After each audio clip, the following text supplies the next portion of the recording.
Miércoles a las 8:45, gracias por acompañarnos. Hoy Gustavo Berganza y Juan Luis Fonte estamos listos ya para arrancar con la primera conversación de la noche.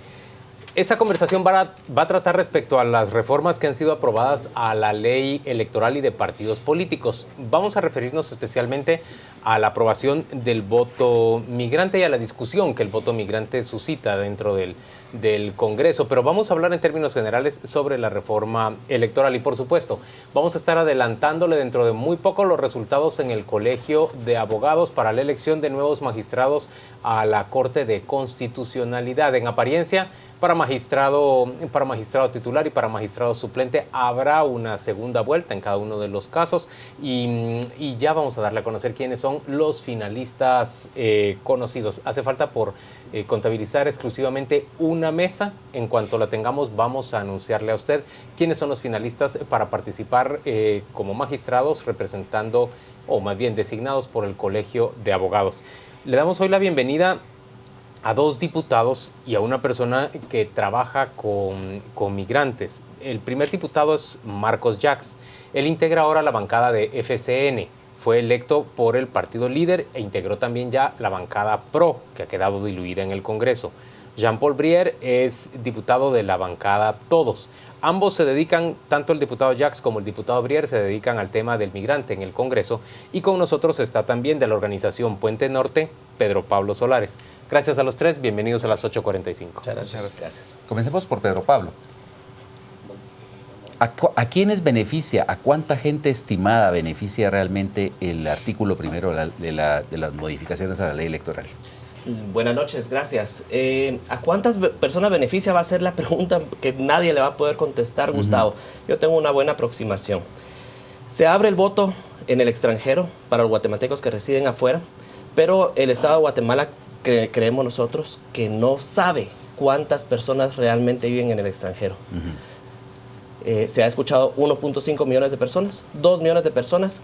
Yo no me sorprendería si encontramos resultados que son más de 2.5, incluso 3 millones de personas, incluyendo los menores de edad que han nacido allá. Ahora, pero digamos, ¿otros países cómo hacen para llevar ese registro? Depende de la cantidad de gente que necesita y recurre con éxito a los trámites consulares.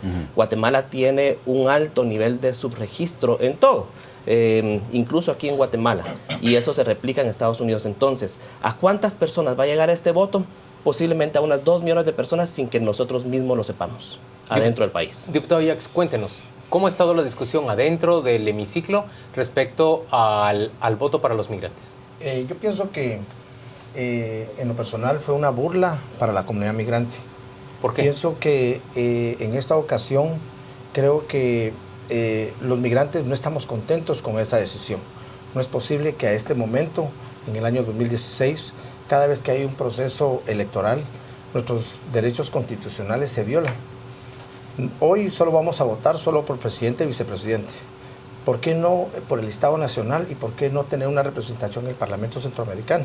La reforma a la ley electoral ha dejado el voto para el migrante solo en lo que se refiere a presidencia y vicepresidencia. Eso es correcto.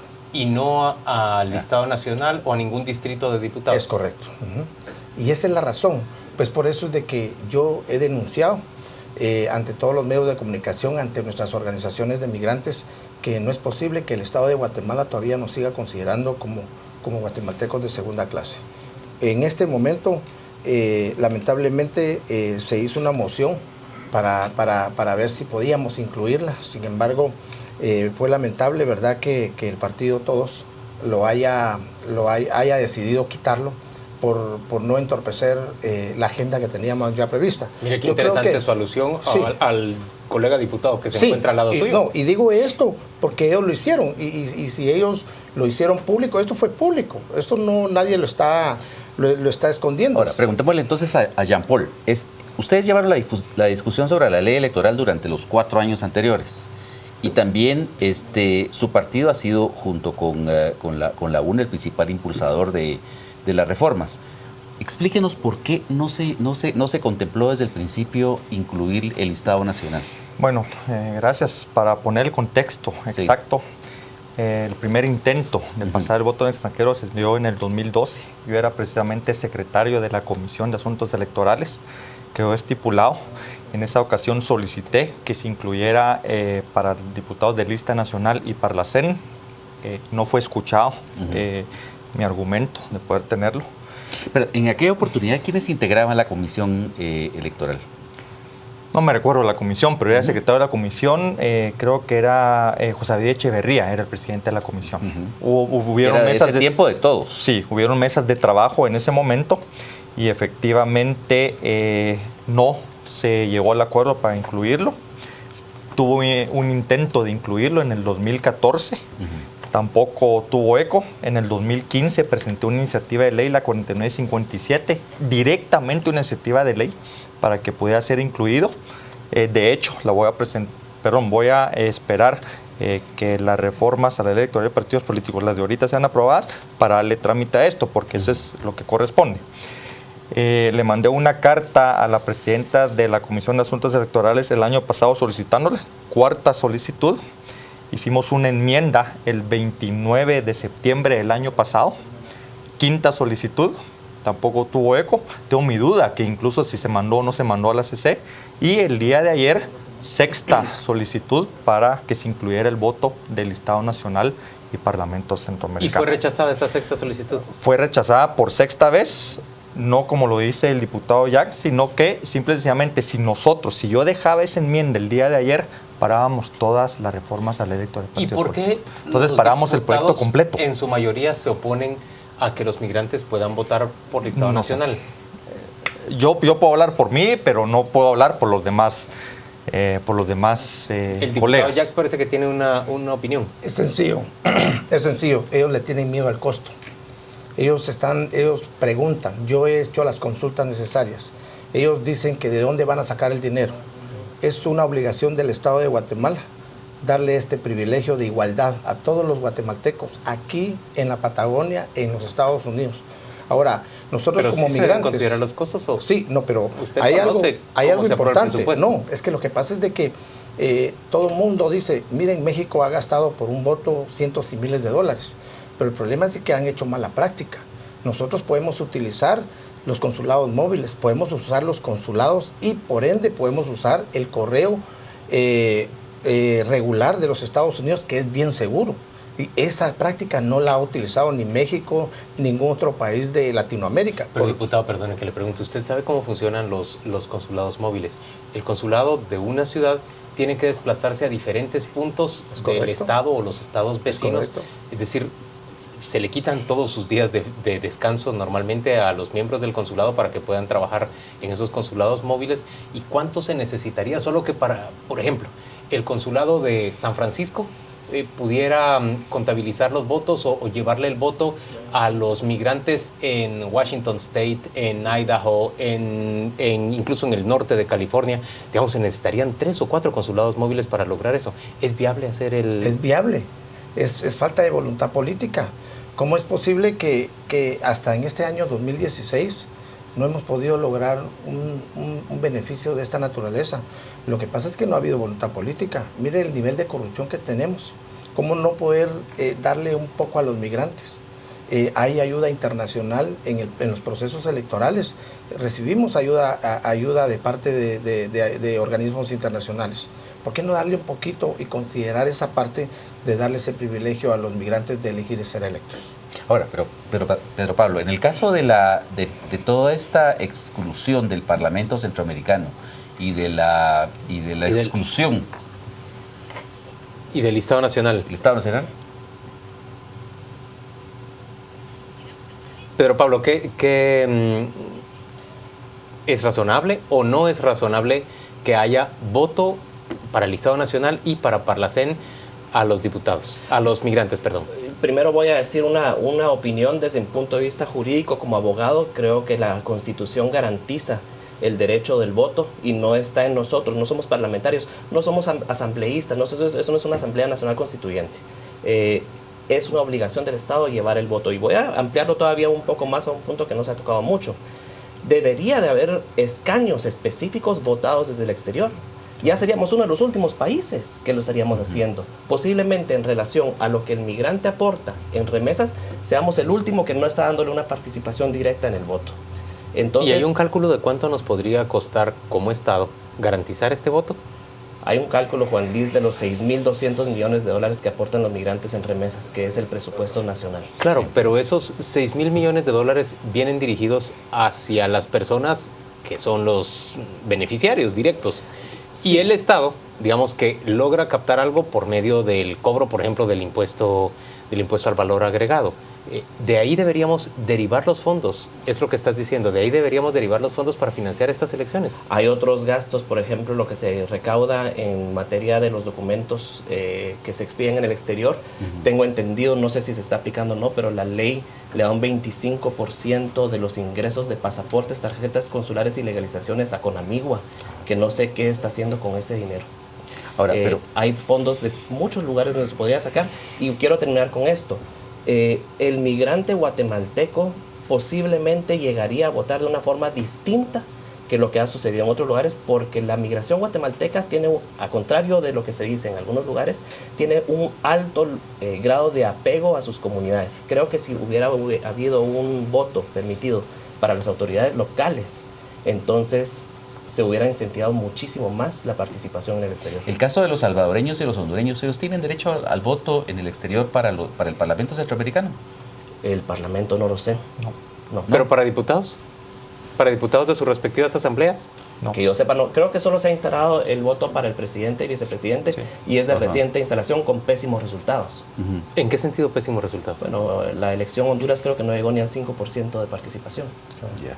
Ahora, pero en el caso de Guatemala, Jean-Paul, ¿usted cree que de veras habrá una participación que valga el esfuerzo, por ejemplo, de toda la movilización de los consulados móviles, de todo ese gasto que se va a hacer en correo, si es que se decide hacerlo?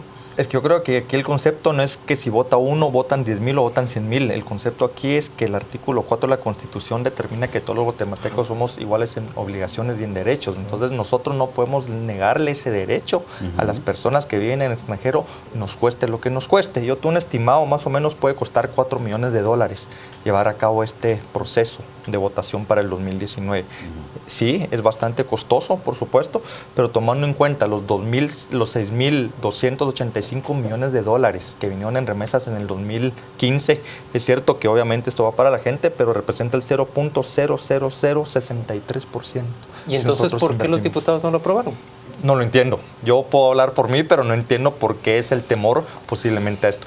El día de ayer sí entendí que si se aprobaba esa enmienda, trabábamos todo el proyecto. Sí, porque habría de que irlo a reforma. pasar a la Corte Entonces Constitucional. tenía que regresar todo el proyecto a la Corte de Constitucionalidad, lo atrasaba 6 meses. Yo no quería que por este tema, que lo podría presentar dentro de un mes, parábamos todo el proyecto donde tal vez no los 15 millones de guatemaltecos, pero 8 millones de guatemaltecos están encima o están atentos a que estas reformas a la ley electoral de partidos políticos se aprueben el día de mañana. Entonces yo no quería ser partícipe de ese freno. Pero Pablo, ¿y qué significa entonces el voto para los migrantes? Porque nos hemos detenido respecto a que no se les otorgó el voto para integrar el Congreso de la República, pero van a tener por primera vez el voto para presidente y vicepresidente, para binomio presidencial.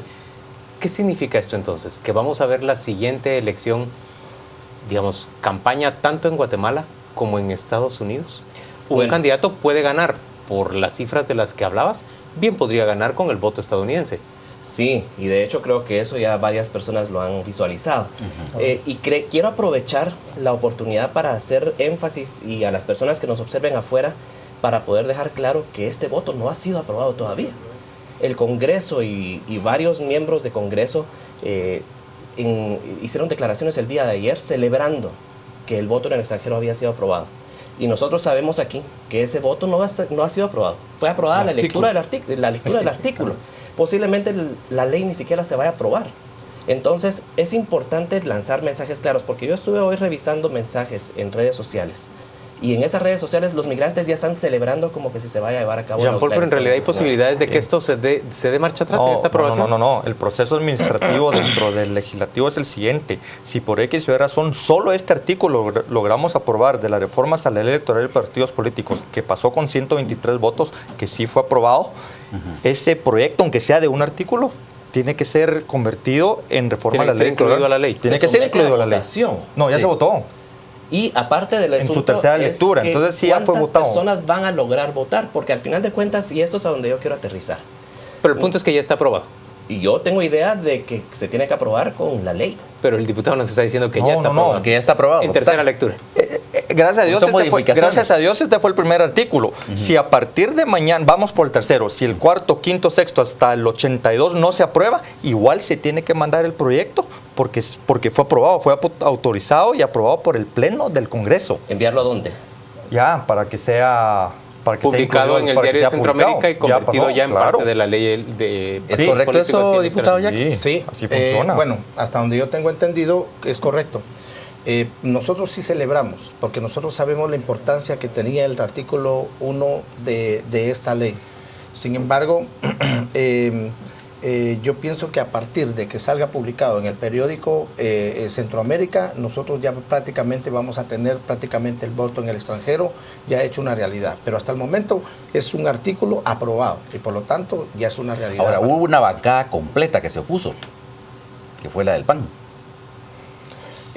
Una vez más, el problema o el análisis que yo pude hacer el día de ayer fue que todo el mundo le teme al costo. Y era lo que yo le decía a todos los colegas cuando empezamos a cabildear. Yo les decía, miren, ¿a qué le temen? Si, miren, otros países ya lo hicieron, El Salvador. Yo sí considero que la cifra que el diputado Paul trajo es muy baja. Yo creo que sí es un poco más. Mucho más que 4 millones de dólares. Por supuesto, somos 13 estados, 13 consulados en los Estados Unidos. Imaginemos cuántos millones gastó México, cuántos millones gastó El Salvador. Pero esto no es imposible, esto puede ser real y le puede cambiar el destino social, político y económico a nuestra Guatemala. Eso es cierto, Pedro Pablo. ¿Pueden realmente los migrantes definir una elección? Bueno, nos estabas diciendo que en Honduras en realidad fue un fiasco la primera votación, porque menos del 5% llegó a votar. Yo creo que los migrantes actualmente tienen la creencia, y yo los apoyo en esto, que ellos influyeron grandemente en la elección del presidente Jimmy Morales. No solamente con el ejercicio del voto, sino que con el ejercicio de las redes sociales. Entonces yo creo que el migrante tiene una participación diferente que la que tiene Centroamérica. Qué responsabilidad, ¿verdad? Tremenda. Sin embargo, hay un problema muy grande y eso es a lo que yo invitaría a los diputados, porque al final de cuentas es el legislativo el que tendría que hacerlo.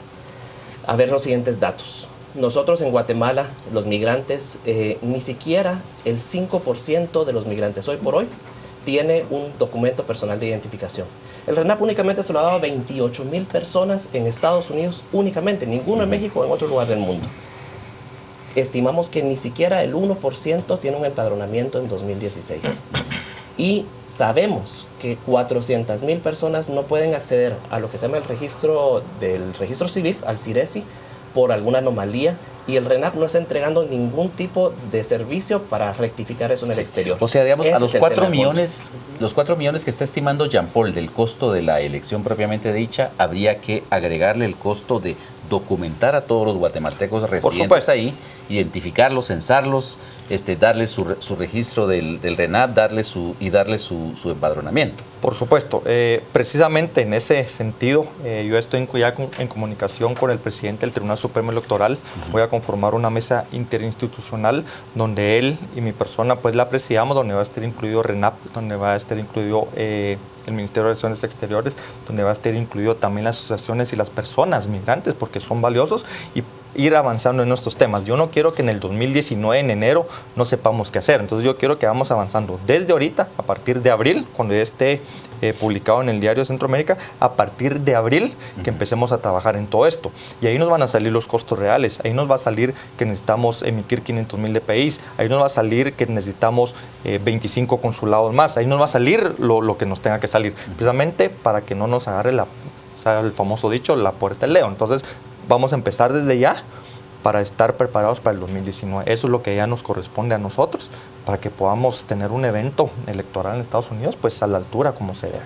Y vistas las magras finanzas del Estado guatemalteco, ¿usted ve, diputado Jax, que va a poder hacerse todo ese proceso de censo, documentación y empadronamiento de los migrantes en Estados Unidos? Yo pienso que sí.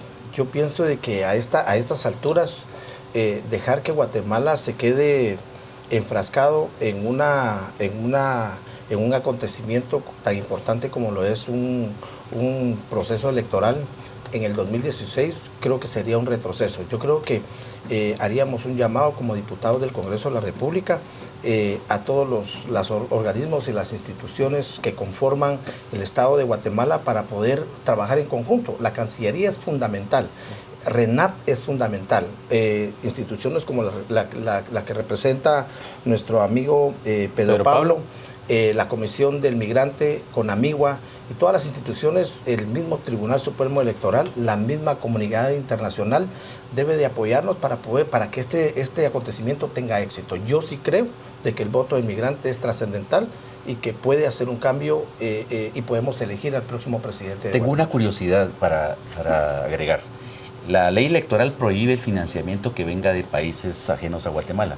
En el caso de los guatemaltecos que quieran contribuir y siendo residentes en Estados Unidos, ¿se consideraría un financiamiento de otro país? No, porque son guatemaltecos y de hecho ya se limitó para la campaña de, si pasa la votación ese artículo, pues ya estamos limitando mucho más la campaña. Entonces, los recursos van a ser bien limitados. Incluso el presidente que quiera dejar de hacer campaña va a poder hacer 2 o 3 viajes y mucho, porque le va a mermar su techo de campaña que está establecido con las nuevas reformas. Pedro Pablo, en redes sociales ya se está proponiendo un impuesto a las remesas para financiar el voto en el exterior. No que yo lo haya visto. Pero no yo lo estoy viendo ya. ¿Oh, sí? Bueno, yo no lo había visto, pero creo que sería visto de una forma muy negativa. La contribución que se está dando ya y el uso de los recursos se mira muy mal desde afuera. Entonces, no lo veo bien. Señores, gracias a los tres por acompañarnos a las 8:45. Vamos con nuestra compañera Rocío Lazo. Ella nos cuenta qué se dice en redes sociales sobre esta conversación. Juan Luis, muy buenas noches. Así es, hablamos en este momento sobre las reformas a la ley electoral y de partidos políticos, particularmente del voto migrante, y nos interesa mucho saber su opinión, así que esperamos sus comentarios en nuestras redes sociales. Comenzamos con Ernst Bloch. Un impuesto a las remesas para pagar el voto extranjero. No representation without taxation. Juan Carlos Luna, no importa cuánto cueste, especialmente porque los diputados no lo van a pagar, sin contar el costo del voto para los partidos. Margaret Alonso nos dice, excelente respuesta, Paul Brier, habla con datos y no especulaciones del voto en el extranjero. También comenta que parece que el diputado Jax se olvidó que voto en el extranjero no es únicamente en Estados Unidos y el resto de países. Y por último, Raúl Figueroa, ¿existe el privilegio de igualdad? Lo invitamos a seguir comentando en nuestras redes sociales, en Facebook y en Twitter, y nos encuentra como Canal Antigua. Es momento de ir a una pausa, pero volvemos con mucho más para usted.